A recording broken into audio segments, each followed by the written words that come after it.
Bueno, gente, buenas tardes. Acá estamos de nuevo continuando este simulacro de actuar en clases, digamos así, por video, que no nos tiene acostumbrado, pero bueno, lo hacemos con la mejor intención. Nos había quedado, para no gastar tantos minutos, enganchar directamente con donde dejamos la clase pasada. Habíamos dicho que dentro de la lógica formal, para demostrar la validez de los razonamientos, había dos métodos: el método del condicional asociado, que hasta ahí llegamos la otra vez, y el método demostrativo. Habíamos dicho que el método demostrativo trabajaba con reglas de inferencia, que fueron todas las que, a donde congelamos el pizarrón la otra vez, eran todas reglas que ya habían sido demostradas que eran razonamientos válidos. Por lo tanto, lo que vamos a explicar hoy es cómo se pueden usar esas reglas para demostrar un razonamiento en muchos menos pasos, aunque con un poquito más de complejidad. Para eso, vamos a suponer que tenemos un razonamiento representado de este modo. Cuando vean los razonamientos por el método demostrativo, van a encontrar ciertas diferencias. Primero, que se trabaja con letras mayúsculas, comenzando por la A diferencia de cuando trabajar el método condicional, que usa letras minúsculas y comenzando por la P. No me pregunten por qué, pero bueno, está, digamos, convencionalmente establecido así. Método condicional, letra minúscula, PQR; método demostrativo, letra mayúscula, comenzando por la A. Este razonamiento, representado así, tendría tres premisas, donde la número 1 es esta que indica A o B, la número 2, D, entonces no A, la premisa 3, la D, y este simbolito que yo lo cambié en color acá en rojo indicaría que antecede la conclusión, o sea que por lo tanto B. Sería un razonamiento entonces compuesto de tres premisas y una conclusión. ¿Qué dice el método demostrativo? Que se le pone una raya así para indicar que a partir de ahí se lo busca demostrar si es válido o no es válido. ¿Qué dice el método demostrativo? El método demostrativo dice así: usted ya sabe que tiene todas las digamos, reglas de inferencia válidas que ya debe saber, o si no, digamos, las tiene ahí en un papel, que son el modus ponens, el modus tollens, simplificación, todas las reglas que tiene. ¿Qué dice el método? Usted aplique esas reglas, que ya están demostradas, digamos que son deducciones válidas, entre las premisas que se les dé, y vaya deduciendo cosas respetando la regla. Si haciendo eso llega en algún paso a derivar la conclusión, va a decir que todo este razonamiento es válido. ¿Por qué? Porque cada regla que aplicó es válida. O sea, es como sería, digamos, una sucesión de pasos válidas. Si yo puedo jugar entre estas premisas y deducir cosas, y deduciendo esas cosas llego a la conclusión, digo que todo esto es válido porque yo justamente cada paso que usé fue un paso válido.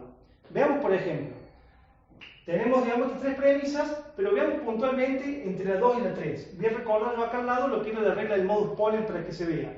La regla del modus ponens, la recreo acá, decía: dado un condicional, si yo tengo afirmado el antecedente, es válido concluir el consecuente. Eso decía el modus ponens. Bien, traído este caso concreto, ¿cómo lo tendríamos? Si nos fijamos entre las premisas 2 y 3, tenemos un condicional y tenemos la otra premisa afirmado el antecedente. Esto no lo veamos porque, digo, es una sola forma de representar que esto es la conclusión, o sea que esto no lo veamos, digamos, ahí. Veámoslo de esa forma. Si vemos, hay una asociación perfecta entre esto y aquello de allá. Es decir, que dado un condicional, si tengo afirmado el antecedente, por la regla, ¿qué es válido concluir? El consecuente. En este caso, entonces, en el paso 4, yo pondría, dado la premisa 2 y la premisa 3, es válido concluir no A, ¿cierto? O sea, el consecuente, por aplicación de la regla del modus ponens entre la premisa 2 y la 3. ¿Está bien? O sea, la regla, lo que digo, no veamos si está afirmado o negado, veámoslo en términos absolutos. La regla dice: dado un condicional, si usted tiene en la segunda premisa repetido el antecedente, es válido concluir el consecuente. Por lo tanto, acá vale la misma regla, no importa que acá esté negado. Importa que haya un condicional y que yo tengo, digamos, repetido el antecedente, por lo tanto es válido concluir el consecuente por la regla del modus ponens. Y esto es un paso válido, porque ya está demostrado que esta regla es válida. Bien, ahora, como esta deducción es válida, yo me vuelve, digamos, a permitir jugar con esto en el resto de las deducciones. Entonces veamos, por ejemplo, había una regla que se llamaba la de silogismo disyuntivo,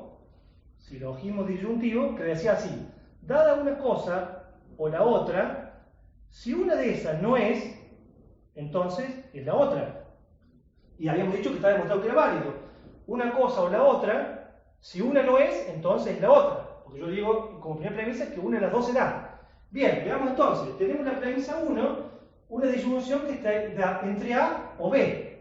Y en la premisa 4, ahora que yo la deduque, pero la puedo usar, no A. Es decir, que sería justamente este caso. O sea, si vieran, digamos, tachando la diferencia, ahí, si vieran así justamente, en la premisa 1, la disyunción, en la premisa 4, negado uno de los dos, por lo tanto, en el paso 5, es válido despejar B por la aplicación de la regla del silogismo disyuntivo, donde sería entre la premisa 1 y la premisa 4 ahora. Como yo justamente llegué a B, y B era la conclusión del razonamiento, y lo hice aplicando dos reglas válidas, digo que todo este razonamiento es válido. ¿Por qué?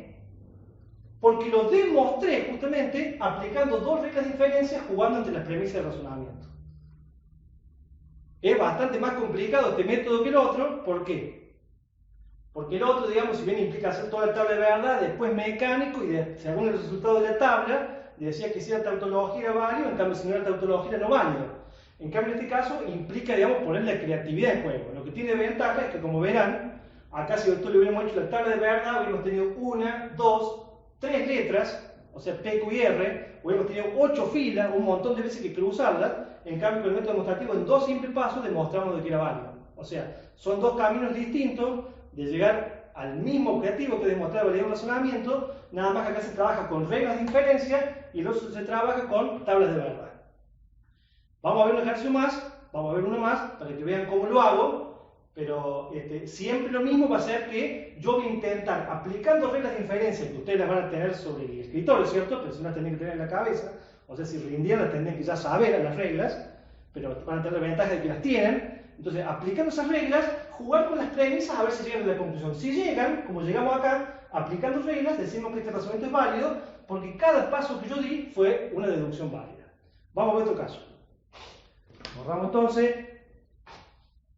Vamos a borrar esto, si anda.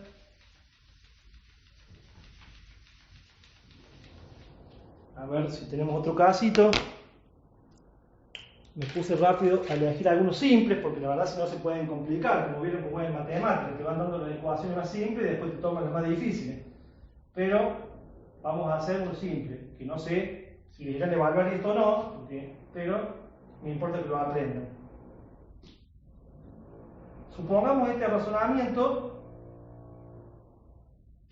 que en la primera premisa dice A, entonces B, en la segunda dice no A, entonces C, otra premisa, y en la tercera dice no C y E, esa es una I, ¿cierto? Y E, por lo tanto,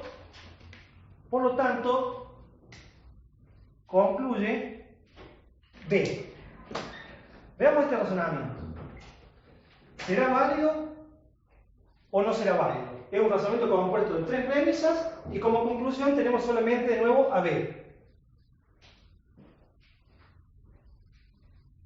¿Qué podemos hacer? ¿Cómo se hace en realidad? Para no empezar a deducir cosas porque sí, que es lo que yo hice recién, digamos, rápidamente, pero para que lo vean ustedes cómo se hace. Lo primero que se hace es se ve la conclusión. Esto no hace falta que lo anoten, porque como lo tienen grabado, lo van a repetir tantas veces como quieran. Lo primero que se hace es se observa la conclusión en qué premisa está. Primer paso, se observa la conclusión en qué premisa está. ¿En qué premisa está la conclusión? La conclusión claramente está, dijimos, lo que está después de la barra para allá. En este caso es B. ¿En cuál de las 3 premisas está la conclusión? Acá aparece, en la 1. Muy bien. Dentro de esa premisa después veo qué conectiva hay. ¿Cuál es la conectiva que está ahí? Es un condicional. Tercer paso es pensar cuáles son las reglas que empiezan en el primer paso con un condicional. Y ustedes vieron ya que eran solamente el modus ponens o el modus tollens, les recuerdo. El modus ponens, de nuevo, decía, dado un condicional, si yo tengo afirmado el antecedente, es válido concluir el consecuente. Y el modus tollens decía, si yo tengo un condicional también, y está negado el consecuente, es válido negar el antecedente. Ambos razonamientos son válidos. Bien, entonces le decía, el primer paso, miro la conclusión en qué premisa está. Segundo paso, miro cuál es la gran conectiva ahí, es un condicional. Tercer paso, pienso, ¿qué regla empieza con un condicional? Y ya les digo, son algunas de estas dos. o el modus ponens o el modus tollens. Empiezan con un condicional. Cuarto paso, me pregunto, para despejarlo, que en este caso me haría falta sacar B solo, ¿qué me requiere la regla? ¿Qué me requiere la regla? Me requiere claramente tener afirmado el antecedente. O sea, yo me di cuenta acá que B está en esta premisa, que está de aquel lado, por lo tanto la regla que me saca la de aquel lado es el modus ponens. Pero me pregunto qué me hace falta para sacarlo, y en el segundo paso me hace falta tener afirmado el antecedente. Entonces yo me doy cuenta acá, si yo tuviera A solo, si yo tuviera A despejado, saco B por aplicación de esta regla. Entonces si quieren lo puedo anotar, cuando tenga A despejado saco B. Y me quedo ahí. ¿Qué me concentro todo? Saber que el objetivo mío es despejar A, porque yo ya sé que cuando tenga A, digamos, saco B. De nuevo vuelvo al paso 1 y digo en qué premisa está A. Si ustedes ven, es un ejercicio que yo hago, digamos, como retrocediendo, para después, digamos, poder demostrarlo.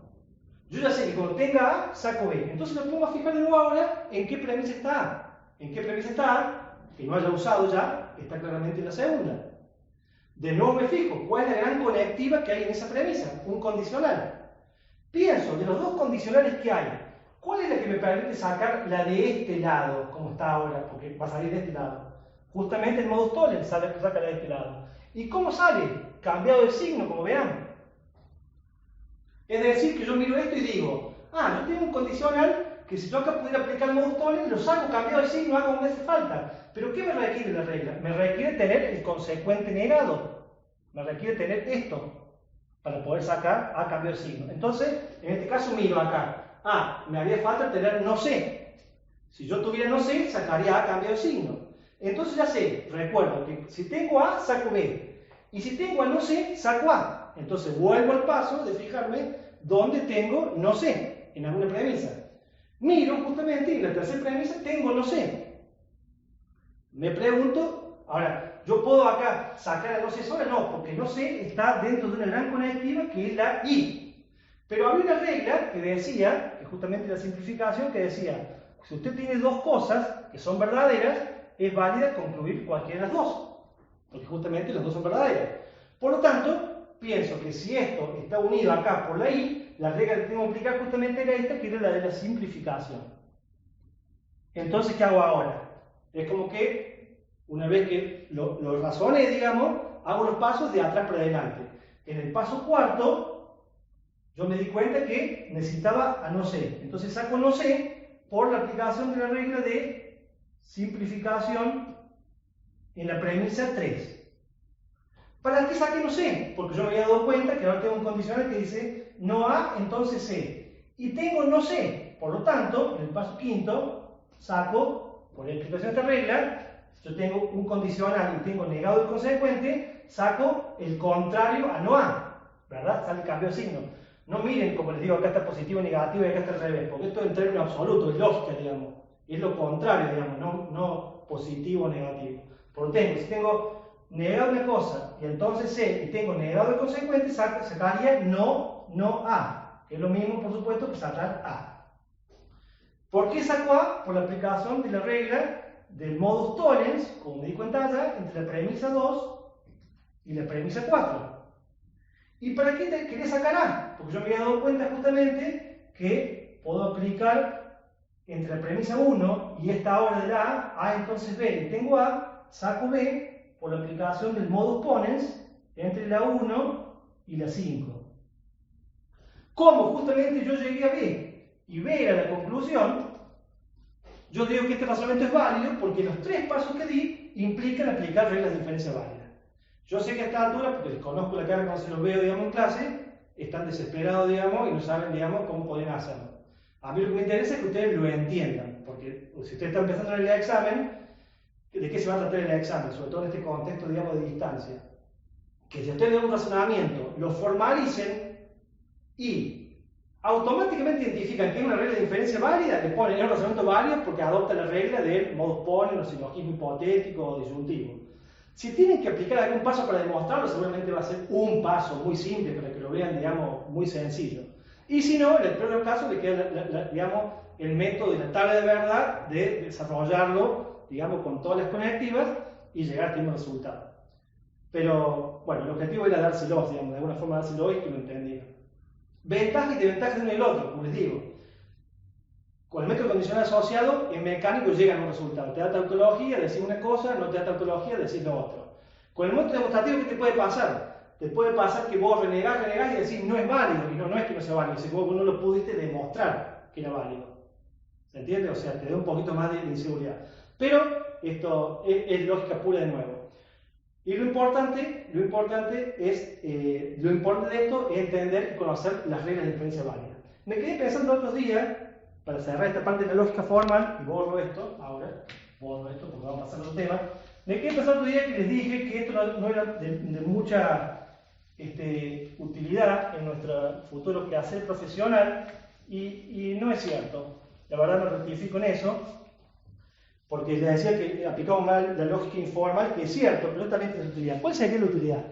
Recuerden que todo esto empezamos diciendo que los razonamientos se clasificaban en dos formas, en deductivos y no deductivos, y que los válidos son justamente los deductivos. O sea, cualquiera. Por ejemplo, hagamos el modus ponens. Esto es razonamiento deductivo, porque ya está demostrado que es válido. Está demostrado que se trata de verdad esto y de una tautología, o por tanto que esta conclusión efectivamente se desprende de estas premisas. Y así como el modus ponens, el modus tollens y todos los que vimos, que ustedes tienen el teórico, son razonamientos válidos y deductivos. ¿Para qué nos serviría entonces darnos cuenta de eso? Porque supongamos, bien, le voy a hacer una cosa que puede ser confundir un poquito, pero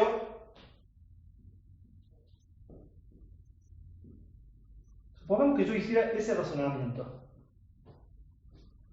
que no es el modus tollens, o sea, este se llama modus ponens, este es un razonamiento válido, modus ponens, y esto no tiene nombre. Esto no es una regla de inferencia válida. No es una regla de inferencia válida, no es un razonamiento válido. Parece que fuera lo mismo, pero no lo es. De hecho, si ustedes quieren, háganle la tabla de verdad a este razonamiento y le van a ver que no es válido. Entonces, si no es válido, este es un razonamiento deductivo, y este, ya le estoy diciendo yo, después si quieren pruébenlo, que aunque parezca parecido, parezca similar, es un razonamiento no deductivo. O sea, si le hicieron una tabla de verdad, digamos esto, le va a dar, digamos, que no es una tautología, este razonamiento. ¿Cuál es la importancia, digamos, en la práctica de cuando vos discutís con una persona, digamos, o escuchás a una persona, de darte cuenta en qué categoría está razonando, si deductivamente o no deductivamente? Sería el siguiente: que si vos te das cuenta que la persona, sea el tema que está hablando, supongamos que dice en un condicional, si es peronista, entonces va a hacer tal cosa, y como es peronista, por lo tanto lo hizo. Si vos te das cuenta que una persona razona de este modo, y vos no querés, digamos, compartir, digamos, atacar su argumentación, vos tenés que atacarle la verdad de las premisas. Que en esto se confunda o en esto se confunda. ¿Por qué? Porque te das cuenta que esta persona está razonando válidamente, o sea que si compartís esto, esta te la tenés que comprar. Sería necio, digamos, no aceptarle esto, porque esto está demostrado que se desprende de esto y de esto. ¿Se entiende? O sea, si vos discutís con una persona que te estás dando cuenta que está razonando, aplicando alguna de las reglas de inferencia válida, y querés discutir, tenés que discutir que esto sea verdad o que esto sea verdad. Porque si admitís que esto es verdad y esto es verdad, sería necio negarle esto, porque esto está demostrado que válidamente se desprende de lo anterior. ¿Se entiende? Eso es lo que nos indica la lógica formal. La lógica formal nos indica que lo que es correcto o incorrecto es la estructura, la forma o el esqueleto del razonamiento, no lo que dice. Por lo tanto, si vos te das cuenta que estás razonando bajo una estructura válida y vos no querés compartir la conclusión, tenés que atacarle que esto o esto no sea así. O sea, si la persona te dice, si es peronista es choro, no, parale así, ¿por qué si es peronista es choro? Entonces ya le estás discutiendo eso, entonces le invalidás que siga. Porque si le aceptas esto, es decir, si es peronista es choro y Luis es peronista, y se debe desprender que yo soy choro, no lo puedo discutir más. Porque le aceptaste esto, y porque el razonamiento es válido. A diferencia de los razonamientos no deductivos, como esto, vos podés, como justamente es no deductivo, y esto no necesariamente se desprende de acá, hagan tal de verdad y van a ver que no es una tautología, por tanto no es una regla de inferencia, vos podés darte el lujo de decir, comparto esto, y esto no necesariamente. Porque en la estructura del razonamiento, esto no necesariamente se desprende así. Vos podés decir, sí, este condicional es verdad, cada vez que pasa esto, y sí, es verdad, esto pasó, pero no necesariamente yo te acepto esto. ¿Está bien? Entonces, digo, para el común, digamos, nosotros tenemos muchos amigos que pasa así, te plantean, muchos amigos, sobre todo los que son más, digamos, dogmáticos, te plantean cosas como que te van llevando ese terreno. Te dicen, ¿pero vos compartís esto? Y vos, duda, ponle que sí, compartís, entonces me tenés que aceptar eso, y te das cuenta y te encierra que tienes razón, porque justamente tienes esa capacidad intuitiva de saber entender lo que es lógico de lo que no es lógico, digamos, ¿eh? Así que bueno, esta es una cuestión, acuérdense siempre. Cuando uno discute y la otra persona hace razonamientos no deductivos, uno puede hacer el lujo de admitir, digamos, y estar de acuerdo con las razones que da, pero no necesariamente estar de acuerdo en lo que concluye. En cambio, cuando uno se da cuenta que la otra persona está actuando de un modo de deducción válida, y lo mismo corre para nosotros, ¿no? Por supuesto, seamos honestos, de una forma de deducción válida, lo único que te queda, digamos, para no, digamos, contrarrestar la conclusión es atacar la verdad de las premisas, porque si la forma de razonamiento es válido y vos compartís esto, no podés negarte a lo que concluye. Por un lado, la otra importancia que tiene esto en nuestro uso común tiene que ver con el tema de las conectivas lógicas, que la I o que la O. Y me acordaba de un ejemplo que me gustaba darles cuando los veía cara a cara en clase, de simulando, digamos, su futuro desarrollo profesional. Y pensar, supongamos que hubiera una norma, hablando de las conectivas lógicas, ¿no?, que dijera que clausura un negocio si va el inspector y te encuentra que tenés falta de pago del monotributo y de exhibición del comprobante ahí en la puerta. Vieron que todo cuando entra un negocio tiene el comprobante del monotributo. Y la norma dijera, si vos tenés la falta de presentación del monotributo y la falta, digamos, de pago, la falta de exhibición, la falta de pago, te clausura. Entonces, yo le planteo el ejemplo, supongamos que viene un inspector, vio que estaba pagado, digamos, el monotributo, pero no estaba exhibido, y lo clausuró. ¿Hizo bien? ¿Hizo mal? ¿Lo defienden? ¿No lo defienden? Digamos, de acuerdo a la interpretación de la norma y la conectiva que había en la normativa. ¿Era para defender o no era para defender? Bueno, nos dejaba pensar un rato. Algunos decían, sí, está bien, no lo defendería. Bueno, si no lo defiende, lo está mandando pagar a tu cliente, está bien o está mal. ¿Cuál sería el tema? Justamente era una cuestión de conectivas. Una cosa es decir que si no presenta, por ejemplo, y paga, se le aplica la multa, quiere decir que si hace una cosa o la otra, se le aplica la multa. Supongamos que acá está la sanción, ¿cierto? Todo está de importancia de cómo está redactada la norma y la conectiva. Si usa la I, la de la conjunción, yo soy pasible de la sanción si hago las dos cosas mal. En cambio, digamos, si en la normativa aparece la disyunción, yo con que haga cualquiera de las cosas, dos cosas mal, ya me puede, digamos, aplicar la cláusula. Esto ha permitido, digamos, que muchos, digamos, organismos hagan el famoso uso de la normativa del I/O. Ustedes lo verán, porque digamos, te engancho por un lado o por el otro. Pero bueno, dense cuenta de esto. El valor de una conectiva hace al valor de verdad después de la futura consecuencia que puede tener. No es lo mismo que una norma te prohíba, digamos, o te sancione por cumplir una cosa y la otra, o una cosa o la otra, o incumplir una cosa o la otra. Bueno, o sea, esto es la utilidad más práctica, digamos, de esto que estuvimos viendo. Con esto estamos hablando de la parte de lógica formal. Si repasamos todo, digamos, la receta que hemos visto, ¿qué es lo que hay que saber hacer para esto? Hay que dar un razonamiento. Primero, hay que saber identificar cuáles son las premisas y cuál es la conclusión. Una vez identificado eso, hay que saber formalizarlo, o sea, pasar cada proposición a una letra proposicional. Si las proposiciones están unidas es porque en medio hay una conectiva lógica, o sea que hay que saber identificar la conectiva. Luego de eso me va a quedar el razonamiento, supongamos de la forma P y Q, una premisa, entonces R, una segunda premisa P y una conclusión, supongamos que era R. Un razonamiento de dos premisas y una conclusión. Una vez que tenía esto, digamos, claro en mi cabeza como razonamiento, es convertirlo y aplicar el método condicional asociado o el método demostrativo y decir si este razonamiento es válido o no es válido. A partir de ahora, es como en toda cuestión de práctica. Bien, con esto cerramos la parte de lógica formal. Vamos bien con el tiempo. Cerramos la parte de lógica formal, que es como, digamos, hacer un punto aparte.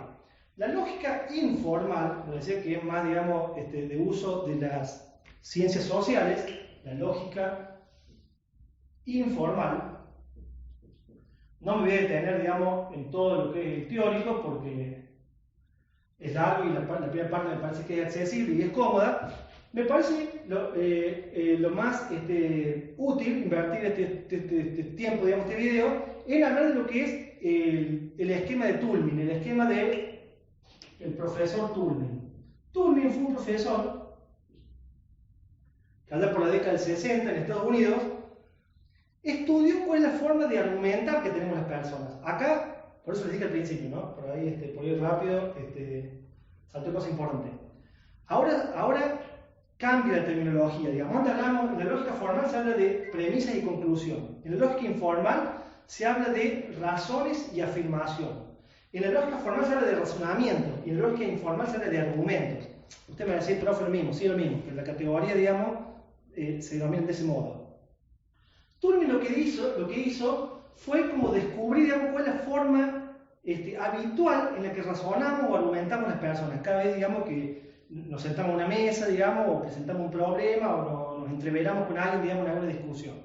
Toulmin le puso categoría a cómo hacemos nosotros para argumentar.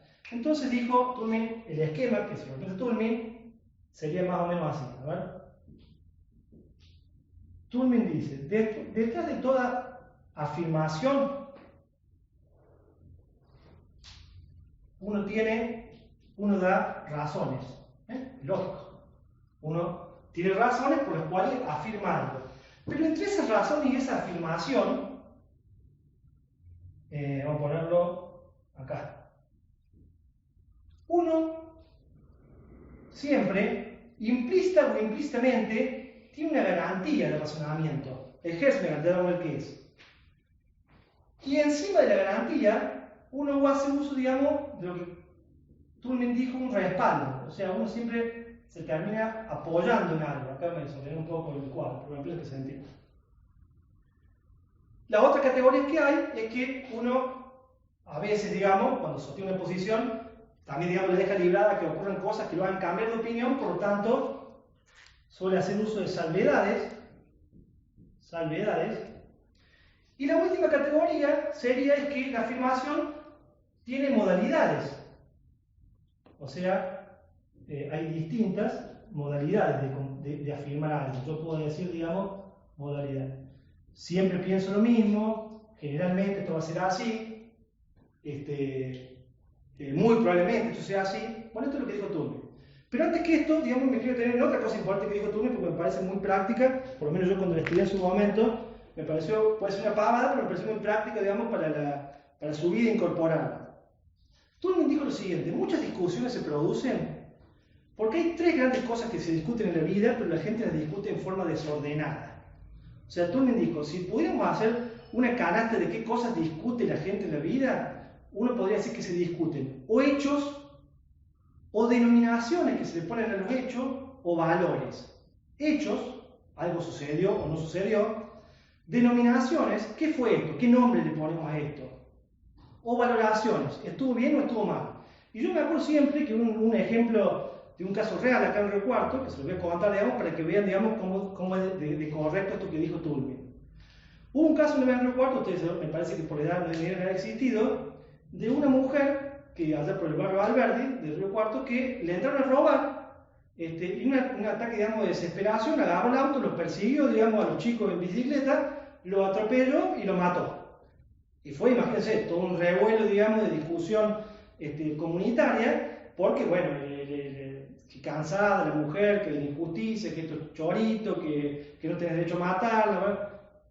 ¿Qué se mezclaba en toda esa discusión? Justamente las tres cosas. Dijo Toulmin, se discuten hechos, denominaciones o valores. Primer tema, ¿qué se discutía? ¿Lo hizo o no lo hizo? O sea, ¿lo atropelló, digamos, o no lo atropelló? ¿Lo chocó o lo atropelló? Se discutía denominaciones. ¿Cómo le llamamos a eso? ¿Accidente u homicidio? O sea, denominaciones. No discutimos el hecho, ¿lo hizo o no lo hizo? Discutimos denominaciones. ¿Cómo lo llamamos? ¿Accidente, atropello, digamos, u homicidio? Y la tercera cosa que discutíamos era si estuvo bien o mal. Justicia legítima, digamos, o inconcebible. Uno puede reaccionar, digamos, y devolver, digamos, con venganza los actos que te provocan. ¿Se entiende? O sea, en el medio de esa discusión, en ese caso, se discutían las tres cosas. Algunos discutían si estuvo bien o mal, otros le contestaban con que si lo hizo o no, y otros le contestaban con que si era un accidente o era un homicidio. Ordenar esto es una cuestión básica en cualquier discusión. Siempre que se discuta algo, hay que ordenar y decir, bueno, pero ¿qué estamos discutiendo? Estamos discutiendo si esto pasó o no pasó, estamos discutiendo esto cómo lo llamamos, democracia o no democracia, o estamos discutiendo si esto que estamos haciendo está bien o está mal que suceda así. Ya ordenar eso nomás de qué discutimos es un gran avance, digamos, para ordenar cualquier discusión y llegar a un buen puerto. Supongamos que eso lo tenemos claro, digamos, y pasamos al análisis en sí, digamos, del proceso, digamos, de argumentación. O sea, yo afirmo algo y pongo en juego todo este esqueleto. Para explicar el esqueleto, acá se me va a complicar un poquito, digamos, el uso del pizarrón, pero me gusta, digamos, traer un caso concreto de ejemplo. Entonces, planteo siempre el caso de, por ejemplo, los paros docentes, por traer un tema a discusión. O sea, supongamos que usted estuviera acá en clase conmigo y yo le dije si ustedes están a favor o no, digamos, de los paros docentes. Generalmente cuando planteo este caso, estamos en medio de un paro, así que ustedes tienen perfectamente dividido si bancan los paros o si ya no aguantan más el paro. Pero bueno, todos los años pasa lo mismo. Supongamos que vamos a suponer una opinión del que está de acuerdo con el paro docente en una discusión y una posición del que no está de acuerdo con el paro docente. También lo podríamos hacer, y lo suelo hacer, con el tema del aborto, porque es un tema muy candente. O sea, está a favor del aborto o en contra del aborto. Pero, insisto, la cuestión no es para entrar a decir quién tiene razón y quién no, sino cuál es el esquema de argumentación que usan las personas para demostrar que esto que dijo Turner tenía razón. Y seguimos este esquema, donde lo importante, les adelanto, es el concepto de la garantía que usan las personas. Vamos entonces a entrar en el tema de, voy a borrar, lo voy a escribir, de la cuestión, vamos a simular el caso de la discusión del paro docente. Tengo anotado el machete. A favor. Y acá le vamos a poner en contra.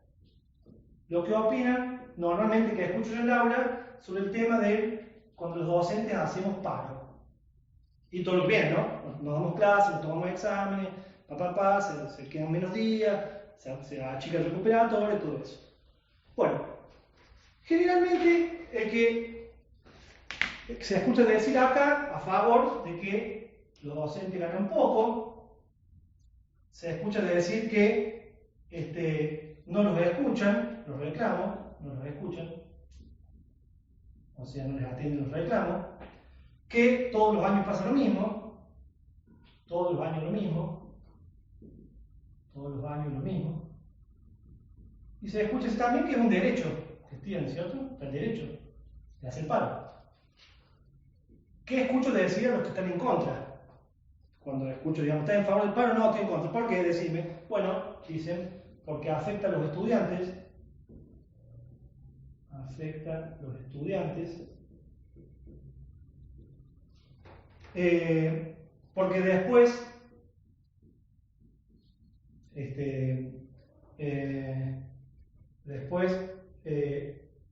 en menos tiempo,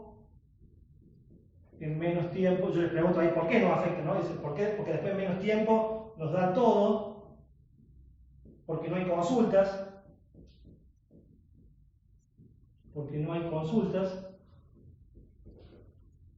porque los estudiantes no tienen nada que ver, porque los estudiantes no tienen nada que ver. Bueno. Y ahí más o menos para, porque para hacer el ejemplo digamos, es suficiente.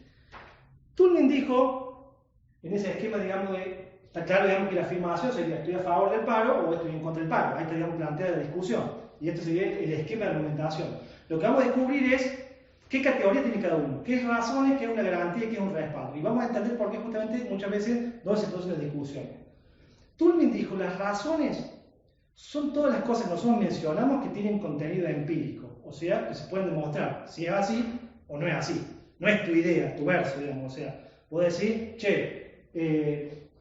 después le queda menos tiempo a los estudiantes. ¿Es verdad o no es verdad? Sí, se puede ver, se me da paro, cada vez tengo menos días, digamos, para que me den clase. O sea, tiene contenido empírico. Si tiene contenido empírico, eso que yo doy como razón, digamos, para sostener una afirmación, tiene la categoría justamente de razón, es un hecho. Las razones son hechos. De este lado podemos decir, ganan poco. Ganan poco. ¿Es un hecho o no un hecho? Sí, está claro, digamos, que un docente sabe gana poco. Por lo tanto, en el esquema de Turing, todas las cuestiones que se mencionen, que sean hechos o tengan contenido empírico adoptan la categoría de razones. Acá sería, ganan poco, tienen contenido empírico, no los escuchan, tienen contenido empírico, porque voy a escuchar los reclamos, no les atienden. Todos los años pasa lo mismo, efectivamente, todos los años vemos que hay paro docente.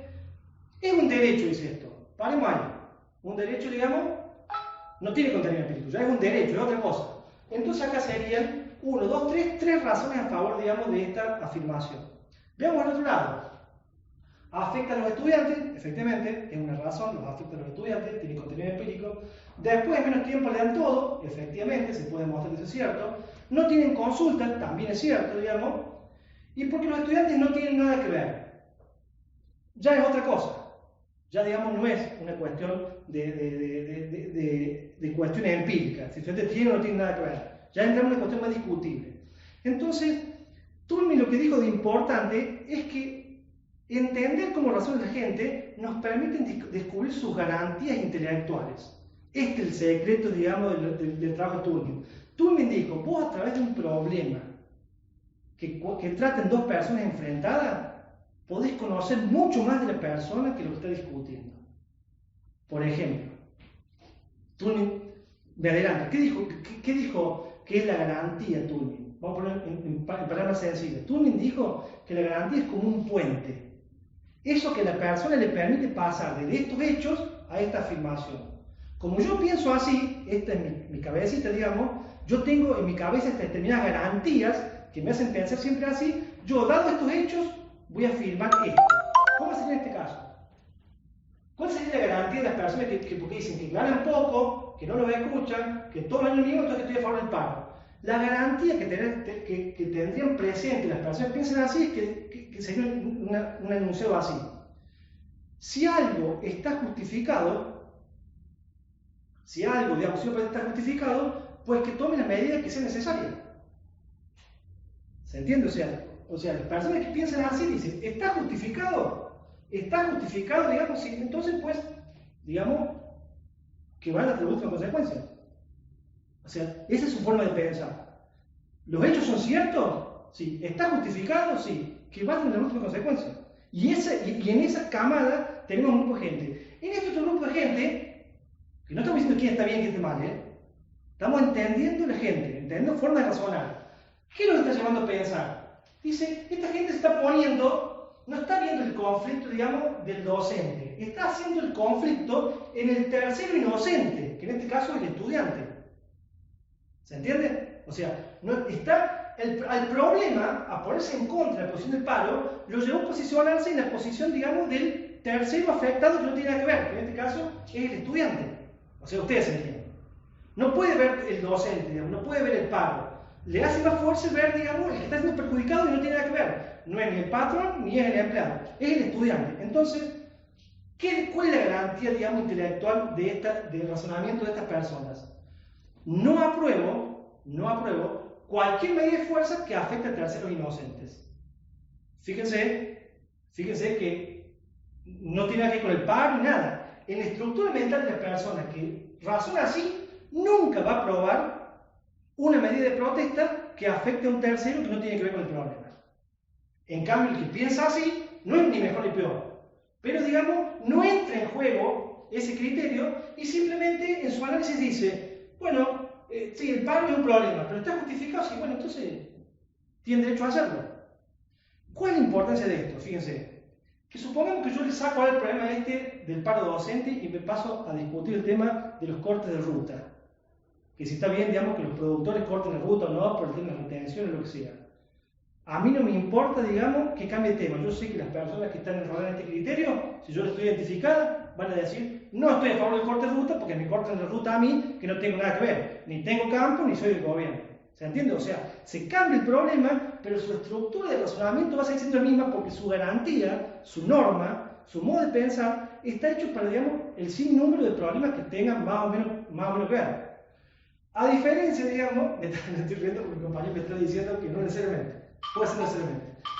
A diferencia, digamos, que los que estén en esta estructura van a justificar, digamos, y considerar, muy probablemente, que si está justificado, digamos, que tomen esa medida, pues entonces, digamos, que lo tomen, porque encuentran, digamos, una justificación en las razones. La última categoría, ¿cuál sería? Porque, digamos, en las razones, la garantía, yo le dije que es un respaldo. El respaldo, dice Toulmin, es ese apoyo institucionalizado que hay en lo que hacemos, digamos, ese apoyo indiscutible que hay al que recurrimos. Por ejemplo, en este caso, ¿cuál sería el respaldo que tiene la posición que sostiene, digamos, a favor del paro? Bueno, el derecho laboral. El derecho laboral habilita la huelga. Por lo tanto, digamos, el respaldo en el esquema de argumentación de esta posición es el derecho a huelga, consagrado en este caso por el convenio colectivo. A diferencia de esta otra posición, ¿cuál sería el respaldo de una posición de esta naturaleza, digamos? El respaldo de una posición de esta naturaleza sería la cuestión de la justicia y la equidad, o sea, el no afectar a terceros que no están involucrados en la cuestión, digamos, que se debate. Bien. Obviamente, de nuevo con esto, es una cuestión de ejemplos, digamos, ¿no? Ustedes para resolverlo, o sea, ¿qué se van a encontrar en el ejercicio? Se van a encontrar con una argumentación donde hay una posición a favor o en contra de algo y con una serie, digamos, de fundamentos de esa afirmación. ¿Qué les van a pedir a ustedes? Que identifiquen o diferencien si esa fundamentación que tienen, si son simplemente razones, si presenta alguna garantía, que como les digo, ¿cuál es la diferencia entre la razón y la garantía? Las razones son empíricas y la garantía es un enunciado más teórico, más abstracto, más general. Como me gusta decir a mí, es un modo de pensar normalmente, digamos, recurrente que tiene una persona y que lo hace actuar en distintos modos de similar manera. Y el respaldo, digamos, que es también lo más simple también identificar después, es eso en lo que uno se apoya que es indiscutible. O sea, en este caso, como les decía, uno defiende esta posición diciendo, bueno, esta gente tiene el derecho a huelga. Es decir, si está el derecho a huelga, pues entonces tiene derecho a hacer paro. O sea, yo me respaldo en eso que es indiscutible. Eso en cuanto, digamos, al esquema de argumentación. Los otros dos conceptos que yo había puesto en el cuadro, que hacía, digamos, al de las salvedades, ¿se acuerdan? Y al de las modalidades, es porque tiene mucho que ver, digamos, con la forma también con la que defendemos una posición. Vos te dicen, pero vos siempre pensás así. No, mirá, yo estoy a fuerte posición, salvo que esto no fuera así. Bueno, esas son las salvedades, digamos, que uno construye, por supuesto, porque estamos en el campo de la ciencia social y nuestras opiniones no son, digamos, permanentes, digamos, y definitivas siempre, menos con el paso de la edad. Ya lo van a ver. Pero claramente, digamos, la salvedad tiene que ver con que hacer, digamos, estas excepciones en la forma que uno sostiene algo que generalmente lo piensa así, digamos, pero deja abierta la posibilidad de que en determinadas circunstancias no necesariamente, digamos, comparten la misma opinión. Y la última cuestión que era la de las modalidades es lo que decía al principio, porque no es lo mismo, digamos, ser categórico en una afirmación, no, yo esto no lo cambio, esto para mí no hay ninguna duda, esto, digamos, yo te lo peleo a muerte, que decir, bueno, yo generalmente me inclino a pensar que esto va a ser así, o muy probablemente, o en el alto porcentaje de los casos, son cualificadores de lo que uno manifiesta. Del otro lado de la página, ya terminando, digamos, de lógica informal, Toulmin determinó y habló de lo que eran las falacias. ¿Qué son las falacias? Las falacias son, en la definición, digamos, concreta, son maniobras verbales tendientes a que uno acepte algo, o sea, convencer al otro de algo, pero no usando el esquema, digamos, de la argumentación correcta, sino usando trampas, o sea, usando manipulaciones verbales. Y son las que tienen ustedes ahí todo en el teórico de lo que son las falacias. Son, como les digo, discursivamente persuasivas, o sea, vos te lo dicen y entras, pero lógicamente, digamos, cuestionables, no son correctos. Por mencionar algunas de todas las que vieron, vamos a repasar algunas. Ven, por ejemplo, la falacia de ad hominem se llama, que en griego quiere decir contra el hombre. ¿Cuál es esa? Es la que comúnmente usamos para no estar de acuerdo, digamos, confrontar con lo que dice esta persona, pero no atendiendo a lo que dice y en qué es su fundamento, sino atacando a la persona. Comúnmente decimos, ¿qué le va a hacer caso a tal persona si es un borracho? O sea, es deslegitimar el razonamiento o el argumento de la persona, pero no por escucharlo o el esquema, sino por la persona, por los defectos que tiene personales, o lo que hizo, o su cuestión política, religiosa, o sexual, o lo que sea. Esos son tipos, digamos, de falacias, como se dice. No entro en la argumentación, sino la descalifico por quién lo dice. Es muy comúnmente usado, ustedes se dan cuenta, sobre todo en las mesas de demo de nuestras casas. Otro tipo de falacia, de nombrar 3 o 4 más, por ejemplo, para decir como ejemplo, es la que se denomina apelación a la ignorancia. O sea, esto es muy sutil también. Uno a veces discute una cosa con otro y como le exige al otro que lo pruebe, y como el otro no lo puede probar, lo que dice, bueno, si no lo puede probar, entonces como yo digo, pero pará, o sea, no es porque yo no te pueda, te pide pruebas, ¿viste? O sea, te discute una cosa y te pide pruebas, pero vos lo viste, vos estuviste, vos estabas ahí, bueno, no, entonces no es así, es como digo yo, no, pero pará, o sea, eso se llama apelación a la ignorancia. Hacer la trampa, digamos, de llevar al otro al extremo de decir que como no te lo puede demostrar, o sea, demostrame que Dios existe. No, no te puedo, bueno, no existe entonces. Esa es la apelación a la ignorancia. Bien. Otra, por ejemplo, muy comúnmente usada también, es la que se denomina apelación a la autoridad. ¿Qué es la apelación a la autoridad? Es que yo, para hacerme fuerte en mi argumentación, me apoyo en algo que parecería el respaldo, pero es una autoridad que no es lo que estoy discutiendo. Por ejemplo, yo dijera, bueno, yo opino así del tema de, no sé qué, de cualquier cosa, supongamos de política, ¿por qué? Y lo escuché al Papa decir lo mismo.